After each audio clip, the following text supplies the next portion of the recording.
కొత్తకోటలో మంత్రి లోకేష్ బర్త్డే వేడుకలు ఘనంగా నిర్వహించారు. రాష్ట్ర ఐటీ, ఎలక్ట్రానిక్స్ అండ్ కమ్యూనికేషన్, విద్య, మానవ వనరుల అభివృద్ధి శాఖ మంత్రి, తెలుగుదేశం పార్టీ జాతీయ ప్రధాన కార్యదర్శి నారా లోకేష్ పుట్టినరోజు వేడుకలు కొత్తకోటలో మండల అధ్యక్షుడు నారాయణస్వామి రెడ్డి, టౌన్ కన్వీనర్ బంగారు Venkataramana, pole coordinator కుడుం Srinivasulu, కస్టర్ incharge కనికంటి Prasad ఆధ్వర్యంలో ఘనంగా జరుపుకున్నారు.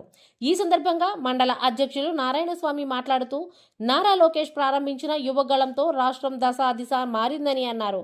అదేవిధంగా వేల కిలోమీటర్ల మేర పాదయాత్ర చేసి ప్రజల కష్టాలను స్వయంగా తెలుసుకున్న నారా లోకేష్ అధికారంలోకి వచ్చిన తరువాత తన పుట్టినరోజును కూడా రాష్ట్ర ప్రయోజనాల కోసం దావోస్లో పర్యటిస్తున్నారని గుర్తు చేశారు.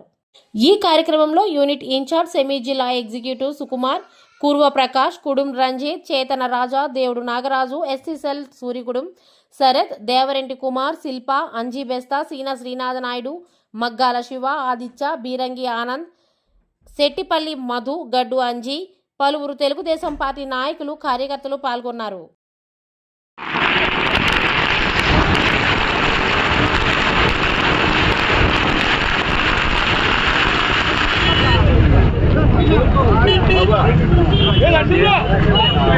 ముందు